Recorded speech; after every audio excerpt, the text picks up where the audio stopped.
Show me your hands! Do it! Got a gun! Got a gun! Drop it!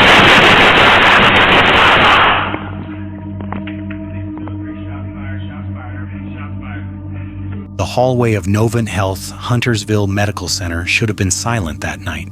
Instead, a burst of gunfire ripped through the air, turning pages on a nurse's binder as if a storm had erupted indoors. Moments earlier, a 76-year-old Hurricane Irma evacuee, exhausted, confused, and clutching a firearm, had stepped into that hallway. Nurses fled. Security panicked. Officers raced toward the second floor as radios crackled, shots fired at the hospital. How does an elderly patient manage to bring a gun into a hospital, and what chain of events pushed officers to open fire? Hours before the shooting, 76-year-old James Charles Cook arrived at Novant Health Huntersville Medical Center as a vulnerable evacuee escaping Hurricane Irma. He was not a criminal, nor a threat in anyone's mind, just an elderly man seeking stability after being forced from his Florida home. Hospital staff placed him in a room for overnight monitoring. No one suspected he was carrying a handgun concealed in his luggage. But shortly before midnight, everything changed. A nurse entered Cook's room around 11:30 p.m., expecting to check his vitals. Instead, she froze as Cook pulled a firearm from his suitcase, and panic exploded instantly. She fled the room and returned with an unarmed security guard. Before either could intervene, a gunshot echoed from behind the closed door, sending shockwaves through the quiet second floor. The guard watched in disbelief as Cook stepped into the hallway with the weapon still in his hand. Staff scrambled to lock down nearby rooms, barricade nurses' stations, and call 911. The hospital, a place of healing, had become a potential active shooter scene. Huntersville police officers Michael Joseph and Travis Watts responded within minutes. They ascended elevators, scanned dim corridors, and moved toward the nurses' station where Cook was last seen. Their radios confirmed the danger. He fired a shot. Armed patient in the hallway. I need you to lock yourself. This guy According to North Unit says it was clear to assist with perimeter set up on this ADW in Huntersville.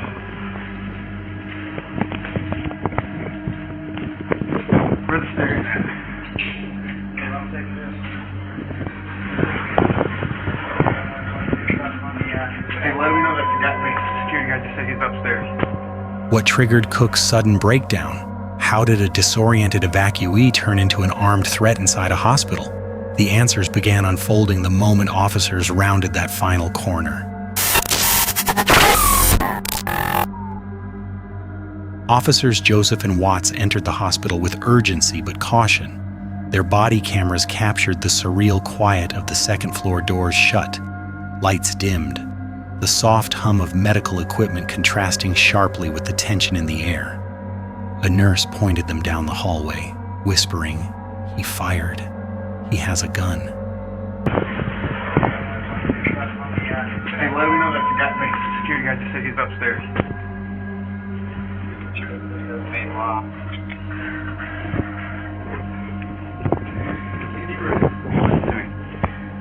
We find this dude, and we prune him out. You're the only one that's gonna go hands-on with him because he's got a rifle and I got a shield. It's the real deal, dude. Buckle up. Officer Watts advanced with a ballistic shield, while Joseph held his handgun at the low ready position. The elevator doors closed behind them, trapping them in a maze of sterile white walls and intersecting corridors where any corner could conceal an armed man. As they walked past the nurse's station, a binder on the counter lay open, its pages still fluttering from the earlier gunshot. Footsteps echoed. The officers paused, scanning every doorway. Joseph's voice cut through the silence. "Sir, show me your hands. Show me your hands, do it now." A shadow moved near, room 2265. Another officer's voice shouted, "Got a gun." Where at? Down here. Right down here. Go ahead. You'll see him. This place, sir. Okay, lock yourself down. I know.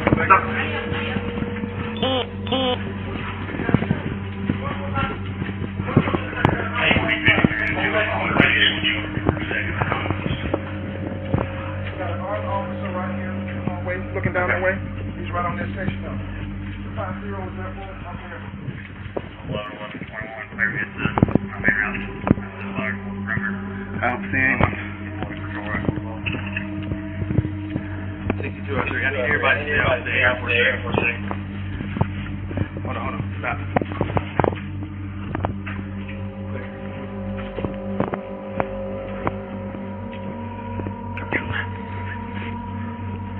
Sir, show me your hands. Show me your hands. Do it. The confrontation had begun. What happened next unraveled in seconds fast, chaotic, unavoidable. Before either officer could reposition, the situation exploded. In less than a second after the alert got a gun, multiple shots cracked through the hallway. The muzzle blast created a gust strong enough to flip pages on the nurse's station binder, caught clearly on body cam footage. Sir, show me your hands. Show me your hands. Do it. Got a gun. Got a gun. Drop it.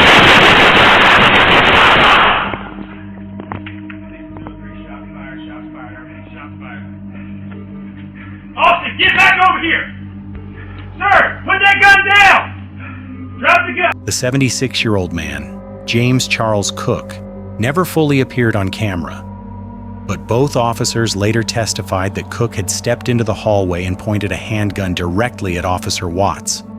With a shield in his left hand and no time for negotiation, Watts braced while Joseph fired, both acting in near simultaneous response. Sir, show me your hands. Show me your hands. Do it. Got a gun. Got a gun. Drop it.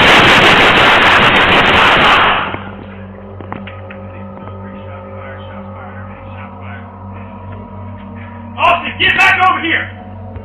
Sir, put that gun down! Drop the gun! Cook fell just out of frame, collapsing beside the nurse's station. The hallway filled with the competing sounds of adrenaline boots repositioning, weapons breathing out smoke, officers shouting commands to a dying man who still held the gun. Sir, put that gun down. Drop the gun. Do not move. Do not move. Even after Cook lay motionless, the officers maintained their position. The fear was still active fear of a second shooter, fear of an ambush, fear that Cook might still be capable of firing. One officer called out, "Check our backs, make sure nobody's gonna shoot us." Another asked in disbelief, staring at Cook's suitcase in the doorway, "How in the world did he get a gun in a hospital?"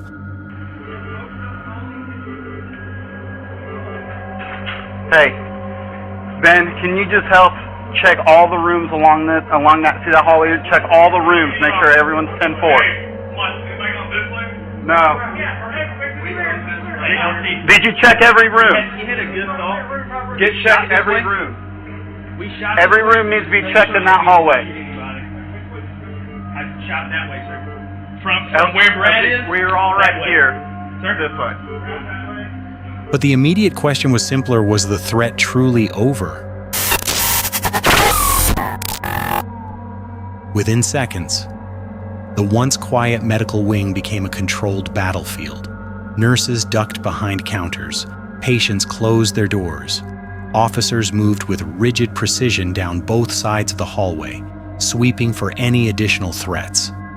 No one yet knew whether Cook had acted alone, or whether the earlier gunshot the nurse heard had been accidental or intentional.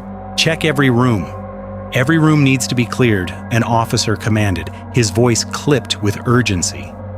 Bodycam footage shows deputies peeling off into different hallways, guiding hospital staff to safe positions while others stood guard over Cook's still form. As the rest of the second floor was swept, one officer knelt beside Cook, keeping his weapon trained. "Where's the gun?" "Right there. Right there." The handgun lay beside his hand, angled toward the ceiling as if frozen mid-movement. Hey, Ben, can you just help check all the rooms along that hallway? Check all the rooms, make sure everyone's 10-4. Come on, anybody going this way? No. Did you check every room? You hit a good thought. Check every room. We shot Every room needs to be checked in that hallway. I shot that way, sir. From where Brad is? We're all right That way. here. Sir? This way. No. LT. I'll start making notifications. Officers confirmed over radio. No officers shot only the suspect. Within minutes, additional units arrived: supervisors, detectives, hospital security. The scene shifted from crisis to containment. Yellow evidence markers would later dot the polished hospital floors, marking bullet impacts, cartridge casings, and Cook's final position. Whispers from shaken staff filled the background. He looked deceased. LT. He looked deceased. By the time the building was fully cleared, the reality of what had happened began sinking in. A 76-year-old patient, an evacuee fleeing a hurricane, had just been fatally shot inside a hospital corridor. But one unanswered question lingered over everyone. Why would an elderly man, already in distress, arm himself inside a hospital? In the days that followed, investigators from the State Bureau of Investigation and the Mecklenburg County District Attorney's Office sifted through every detail leading up to the shooting. What they uncovered painted a complex portrait of a man under extraordinary emotional strain. James Charles Cook was not a criminal. He was a 76-year-old Hurricane Irma evacuee, displaced, frightened, and alone in a hospital hundreds of miles from home. Medical staff later confirmed he arrived exhausted, dehydrated, and emotionally unstable. According to witness interviews, Cook repeatedly expressed fear that people were watching him, a sign investigators believed pointed toward paranoia or acute stress-induced psychosis. Records show that the nurse entered his room just after 11:30 p.m. and saw him reach into his suitcase. When the gun appeared, she immediately fled for help. Moments later, she heard a gunshot, a shot investigators believe Cook fired into the hospital wall, possibly as a cry for help or a warning to perceived threats only he could see. Security footage revealed Cook leaving his room armed, searching the hallway in a disoriented state. Officers later reported that he ignored repeated commands to drop the weapon. The district attorney's report emphasized both officers believed they saw the suspect raise the firearm toward Officer Watts. Under North Carolina law, their response was justified. Investigators found no evidence of malicious intent. Instead, they concluded Cook was suffering a profound psychological break under traumatic circumstances. This raised a difficult question, one that hovered uneasily over the case. Could this tragedy have been prevented if Cook had received mental health intervention sooner? Following a full review, the Mecklenburg County District Attorney ruled the shooting legally justified. Investigators determined that both responding officers genuinely believed Cook was raising his firearm toward Officer Watts, creating an immediate threat of deadly force. Hospital staff confirmed they heard a gunshot before police arrived, further supporting the officers' perception of danger. Cook was pronounced dead at the scene. No officers or hospital personnel were harmed. The investigation closed with the conclusion that officers acted within North Carolina law and department policy. But the legal clarity did little to ease the emotional weight of the event, especially for those who witnessed it. In the end, this tragedy is a reminder of how quickly crisis can overwhelm even the safest spaces. A hospital is meant to heal, not become the scene of a deadly confrontation.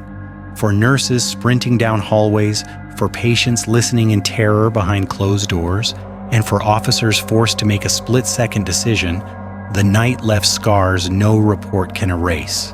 Mental decline, fear, confusion, all can push a vulnerable person into actions they may never have taken under clearer circumstances. If you or someone you know is spiraling, reach out, speak up, ask for help.